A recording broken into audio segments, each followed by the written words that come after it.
means that we're back in business. Stefan Muka will want to make his way as quickly as possible because he knows Nicky Katzberg is lasering into the back of the Aston Martin. And they come up into the source. The gap just about half a second, but of course there's the traffic that's ahead of the Aston Martin as it drops down this hill much steeper in reality than you look on television. The camera flattens it out, then into this very quick left, then there's the cut back to the right on the apex of Eau Rouge. Then the car rises up over the radio, and I mean you're seeing cars that are actually not necessarily in the race, but having a battle amongst them. A number of those 911s very quick in a straight line. And Stefan Muka here can't afford to lose out. Look, of course, Alvaro Perez is right up with them, so you've got the three leaders as one, carving their way through traffic. Perez trying to get past Katzberg, Katzberg trying to get past Stefan Muka, and all of them trying to get through this amazing GT showroom, this mobile showroom that's out on track as well. Mark Lieb now looks for a way past Maxime Martin, 4th and 5th. Look at the bright yellow and green Porsche hustling on. Mark Lieb looks for a gap coming down to Brussels. Katzberg almost for the outside on Stefan Muka, can't go much wider because there's another slower gentleman trophy Ferrari in the way, and nose to tail as they come down the hill. Yeah, fantastic. Katzberg managed to follow through Stefan Muka. The Ferrari stayed out of the way on the left of the track, so now Muka again right on the tail of the Aston Martin, but there's the Porsche that's ahead, that's quick in a straight line. That's going to be a headache for Stefan Muka. The Aston quicker in the corner, the Porsche may just have enough straight line speed to make life difficult. Right, nose to tail, Alvaro Perez dropping back just a little bit. Then you'd see for 4th place Maxime Martin, 5th Mark Lieb, and Bertrand Baguette in the yellow and white Aston Martin is their 6th runner with them, and Thomas Jaeger 7th, the man that runs the AMG Customer Sport Programme. He's in the best of the Mercedes now, 7th, and René Rast in 8th place. And of course, Audis are going to struggle, aren't they? They're really not going to be very quick, Audi. There he is, 8th. Now, remember, Audi are here to come, well, to finish rather than race. They're not going to win the race in the first 6 hours. They're not going to win it in the second 6 hours. It'll be in the second half of this race that the strength of the Audi team will come to the fore. And René Rast, currently lying in 8th place, is giving them a very good opportunity to make hay while right now the sun is shining.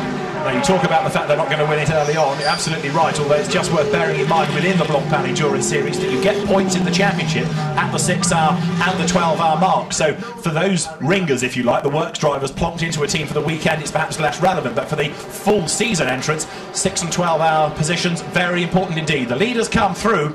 It is Stefan Muka there ahead of, in 2nd place, Nick Katzberg, Alvaro Perez 3rd, 4th Maxime Martin, 5th Mark Lieb, 6th Bertrand Baguette, 7th Thomas Jaeger. Fabulous battle this. Yeah, I mean, it's all very tight coming down the hill.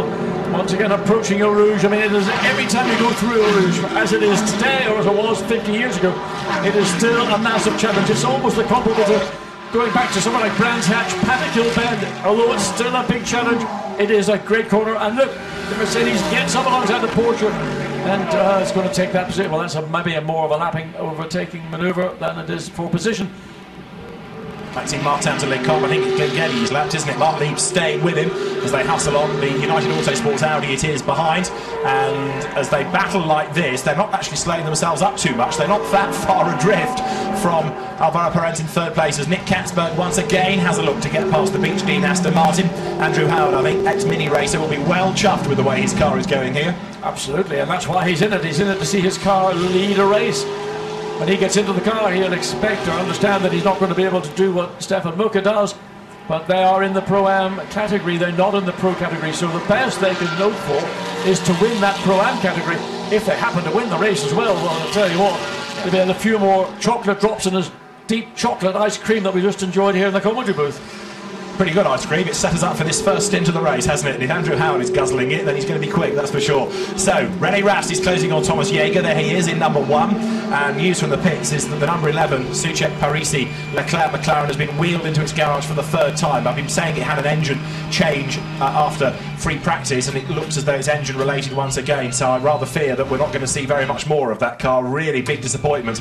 And so that is one of the McLarens in trouble. And of course, Mike Wainwright's car we've seen in the pit box. News there is a little bit scarce at the moment because the Gulf Racing team, understandably, not very happy with life and therefore being a bit tight-lipped. Not at all, and with one of the cars with Rob Bell, Adam Carroll and others in it is a strong car by anybody's judgment. You watch this battle again, the Aston Martin not able to get ahead of the Porsche, so again Nicky Katzberg being given every opportunity to use momentum to try and put himself into a a challenging position to take the lead of this race, starting lap 18, 19. In fact, we've just gone on to lap 19. And the car they're looking to get past is Nick Tandy's, and you don't get past Nick Tandy in a hurry. No. Now he is, as I was saying earlier on the lead lap, only just, because now he's in danger of going a lap down.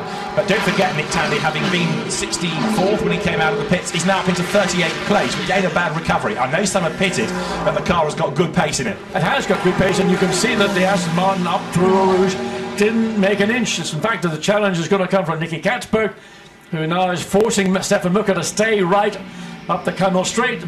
Then he goes through. Can he go around the side by side? Can he challenge? Yes, he can. Oh, over the curve, he got squeezed. Oh, they just about get away with it. I tell you what, Stefan Mucker is a hard man to pass, but they raced cleanly. They gave each other just enough room. Now down the inside into Bruxelles. Again, Nicky Katzberg really getting racing. Got in line the nose, forcing the issue, but he's going to be on the wrong side of the track. Mucker's going to have the inside line as they come down.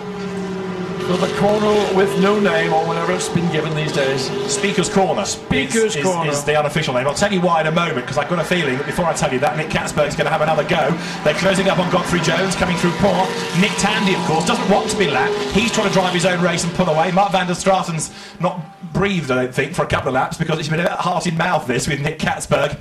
Certainly they got together, got close on at least two of the corners, and Nicky Katzberg now maybe realising that he's got to be careful, because Alvaro Parent is just less than a second behind in the McLaren, so he is sitting there just waiting to pick up any opportunity